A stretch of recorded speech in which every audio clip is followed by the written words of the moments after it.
Perdana Menteri menegaskan lagi sekali lagi hari ini bahawa Nurul Izzah tidak bergaji, tetapi Rafizi ada memberi sedikit komentar mengenai agar tidak melantik ahli keluarga di dalam kerajaan. Tetapi apakah maksud beliau? Okey, kita akan tengok isu kepada Nurul Izzah yang tidak bergaji. Okey, so hari ini saya bawa satu berita. PM sekali lagi tegaskan Nurul Izzah tak dibayar gaji. Perdana Menteri Anwar Ibrahim berkata ahli politik atau pemimpin kerajaan tidak sepatutnya melantik ahli keluarga mereka ke jawatan tertentu jika melibatkan sebarang imbuhan wang. Presiden PKR itu sekali lagi mempertahankan pelantikan Nurul Izzah sebagai penasihat kanan ekonomi dan keuangan serta menegaskan anak perempuannya itu tidak menerima sebarang bayaran. Mereka tidak sepatutnya melakukan perkara yang sama, iaitu melantik ahli keluarga jika kamu bercakap tentang imbuhan. Dia sebaliknya tidak menerima sebarang allowance dan dia mempunyai pengalaman serta kepakaran, kata Anwar.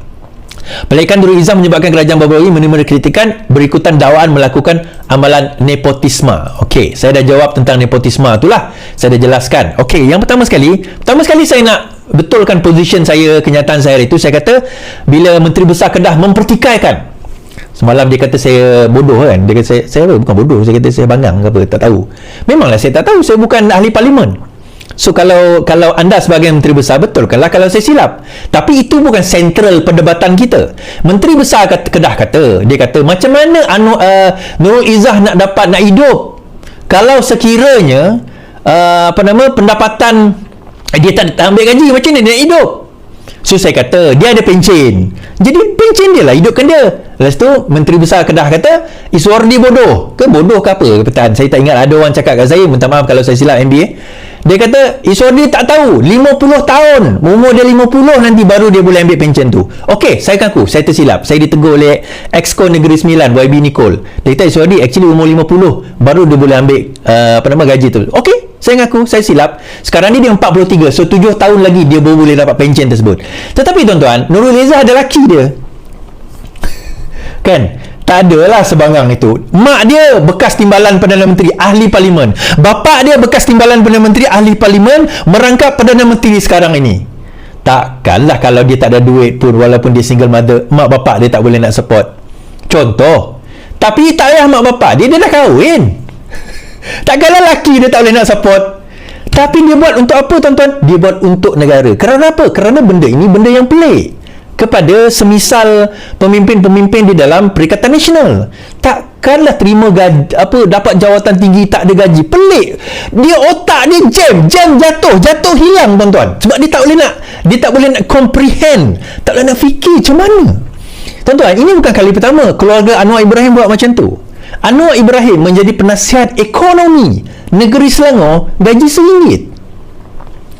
Gaji RM1. Ini bukan baru ni sebelum kita jadi kerajaan dulu. Pada 2008, 2009 kalau tak silap saya. Lepas dia keluar tu. Penasihat ekonomi gaji RM1. Pelik tak pelik? Bagi kami penjuang ni kita tak pelik. Sebab kita tahu bila orang kata kenapa kau tak dapat jawatan lagi? Sepatutnya kau dapat jawatan. Yang kau risau kat aku ni kenapa? Aku tak dapat jawatan, aku punya jawatan. Tak kisah.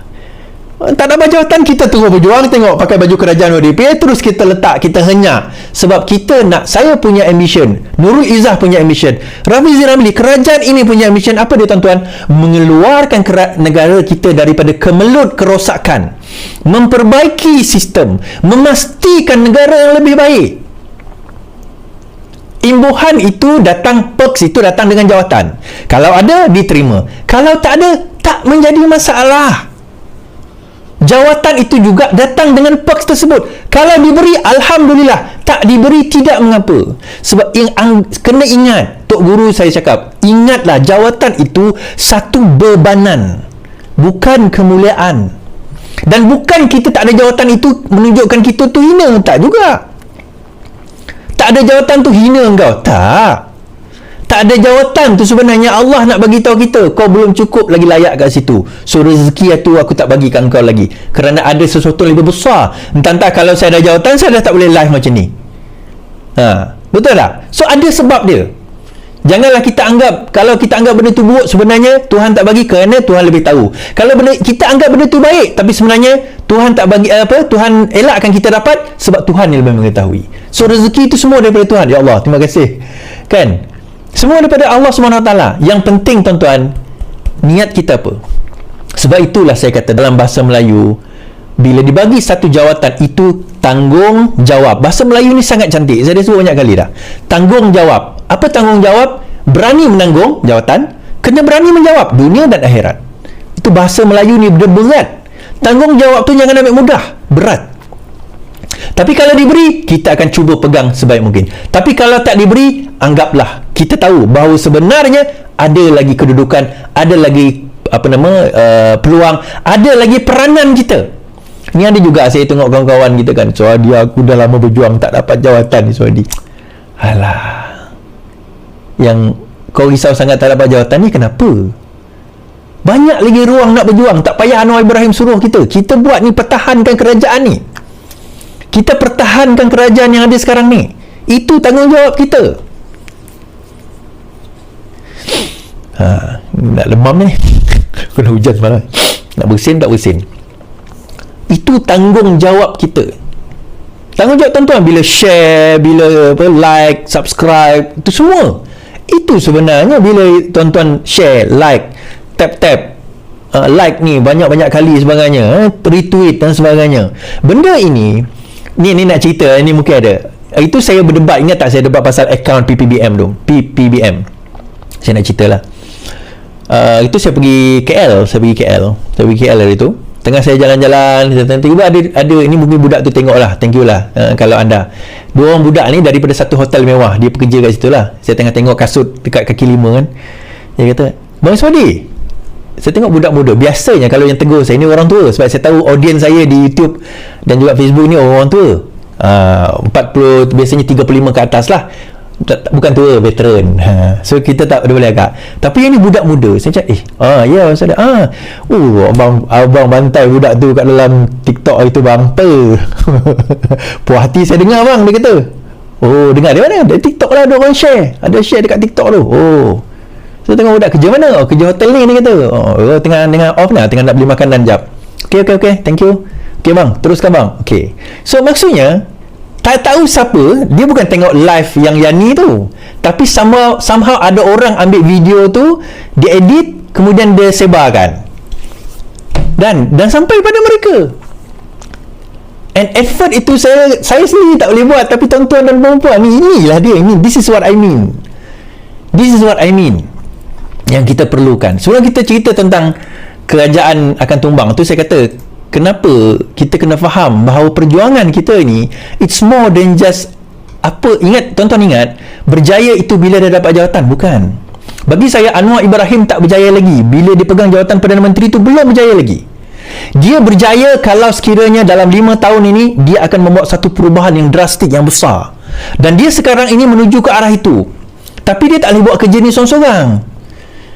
Dia tak boleh buat kerja ni seorang-seorang, tuan-tuan. Penyamun, penyangak kan, apa semua tu akan cuba, pengkhianat, penebuk atap, walaon, waluncai semua akan cuba nak jatuhkan kerajaan yang ada ni. Dan saya bawa apa yang Anwar cakap tentang akaun bersatu. Sebab itu dia orang risau sangat dia, tuan-tuan. Akaun bersatu kalau dibeku, kalau bersih, usah takut. Macam saya kata lah, apa nak takut? Parti politik tidak seharusnya takut dengan sebarang tindakan pihak berkuasa, termasuk SPRM, jika bebas daripada rasuah. Pengurusi Pakatan Harapan berkata, tindakan seperti membekukan akaun milik parti bukanlah perkara baru dan harus dibenarkan diterus tanpa sebarang gangguan. UMNO dulu ketika dibekukan, Muhyiddin Yassin kata sokong. Muhyiddin malah memuji profesionalisme asal UMNO, kata Presiden PAS itu petang ini. Ya, UMNO pernah dibeku juga pada zaman Muhyiddin Yassin. Muhyiddin kata tak ada masalah. Apa masalah dia kalau tengah dibeku tu, tengah disiasat, tak ada isu. Dan ada orang kata, siasat juga akaun PKR. Tuan-tuan, saya nak beritahu siapa yang cakap tu, semua akaun parti politik setiap tahun akan diserahkan kepada ROS. Faham dia tak ada tiba-tiba apa orang kata audit tu dibuat oleh oleh bersatu je, tak. Semua parti termasuk UMNO, termasuk PKR, termasuk DAP, termasuk Amanah, termasuklah Pejuang, semua kena audit report, kemudian hantar pada ROS. Okey, kalau tak bersalah bentangkanlah. Nak bentang kenapa? Kalau kau rasa kau ada kesalahan, kau lah cari. Kenapa kami nak kena bentang pula? Macam saya tak minta dia cari, saya yang cari benda tu dan saya bentangkan. Kalau kau rasa ada kesalahan pada akaun PKR, bentangkan akaun PKR. Saya nak beritahu, 2019 masa PKR jadi kerajaan, pendapatan PKR 7 juta saja. Sedangkan belanja pengiklanan 2021 bersatu 7 juta iklan. 7 juta. Pendapatan PKR 2019 7 juta, tuan-tuan. Satu iklan. Series of iklan setahun tu bersamaan dengan pendapatan PKR satu tahun. Dan zaman itu PKR kerajaan, bukannya PKR membangkang 2019. Alah, tipulah kau well, terpulanglah. Kau orang percaya, tak percaya sudah. Unless you can prove otherwise, teruskanlah. Kan, my point is simple saja, tuan-tuan. Dia kata dan usaha itu diteruskan macam mana? Okey, saya nak bawa berita ini supaya tuan-tuan nampak apa sebenarnya arah yang saya nak begini. Okey, arah yang saya nak begini. So dia berkaitan. Kenapa ada yang kata tadi, ada yang kata bulan Jun ni kerajaan akan tumbang. Saya kata ya kalau dia ada kalau dia. Dia ada ya kalau. Tapi sebelum kita nak cerita kalau tu, tuan-tuan, saya nak ceritalah sikit ni tentang hadiah wang. Tak puas hati ke kalau kita tak cerita pada hadiah wang ni kan. Bersedekah PAS lakukan tak kira musim. Ni kes lain tanya lain jawab ni. Okeylah. Presiden PAS hari ini sekali lagi menekankan bahawa amalan bersedekah yang dilakukan oleh PAS bukanlah sesuatu yang aneh, malah dilaksanakan secara tidak memusim. Kerana dididik dengan amalan itu, katanya, ada ahli PAS termasuk dalam kalangan wakil PAS menanggung hutang yang banyak, ekoran berkhidmat mereka dengan masyarakat tanpa memilih sesiapa. Itu adalah bukti hikmat rakyat PAS, wakil rakyat PAS terhadap pada musim sepanjang masa dan kepada semua, bukan hanya pada musim pilihan raya. Kini, selepas lama ahli daripada PAS daripada pelbagai lapangan dan kebolehan, usaha-usaha diatur secara sistematik dalam lapangan lebih luas. Terdahulu tular video klip menunjukkan ada ini video yang dikaitkan dengan pemimpin akan mengagih wang kepada pengundi yang bersumpah atas nama Allah memangkah PAS dalam pilihan raya baru-baru ini. So Hadi kata, bila orang tanya lah macam mana itu yang dianggap sebagai sedekah, oh mungkinlah itu soalan ni kan. Oh, itu tak ada masalah. Sedekah ni memang kita buat selalu. Lain tanya, lain jawab tuan-tuan. Shakespeare pernah berkata, roses dalam Romeo and Juliet, roses by any other name would smell just as sweet. Bunga mawar ni letaklah panggilan apa pun, rose ke bunga mawar ke bunga apa ke, bau dia tetap sama. Sama juga tarik, tuan-tuan. Tarik panggillah apa nama sekalipun, dia tetap tarik. Rasuah, letaklah nama apa dan level apa sekalipun, dia tetap rasuah. Yang penting bukan label dia, yang penting substance dia, perbuatan dia. Jadi adakah perbuatan itu rasuah atau tidak? Kita serahkan kepada pihak berwajib lah untuk menentukan rasuah atau tidak. Adakah kau nak mengatakan orang PAS tak bersedekah? Tak, betul lah. Jangan kata orang PAS, orang tak PAS pun ramai yang bersedekah. Kan tadi ada trend lalu tadi, bersedekah lah tu, sedekah juga. Alhamdulillah, terima kasih saya ucapkan, kan? Tapi itu sedekah. Dan kalau tuan-tuan bersedekah, tak semestinya dengan cara malah Nabi kata apa? Kalau tak ada harta, senyum tu pun sedekah. Senyum.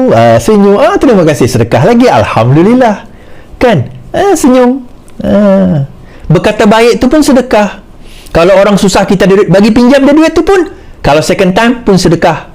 Kalau kita halalkan, kan? Kita halalkan jadikan sedekah pun sedekah. So sedekah ni banyak mana. Tetapi adakah itu sedekah? Sebab itu kita kena tengok konteks, teks dan konteks perbuatan dia. Kita kena tengok. Sebab itu kita kena faham situasi dan suasana ni. Daripada situ kita akan mengerti bahawa sekarang ini apa orang kata, sedekah ke apa ke kita nak letak sekalipun, yang penting adalah jangan benda itu menyalahi undang-undang. Itu yang paling penting.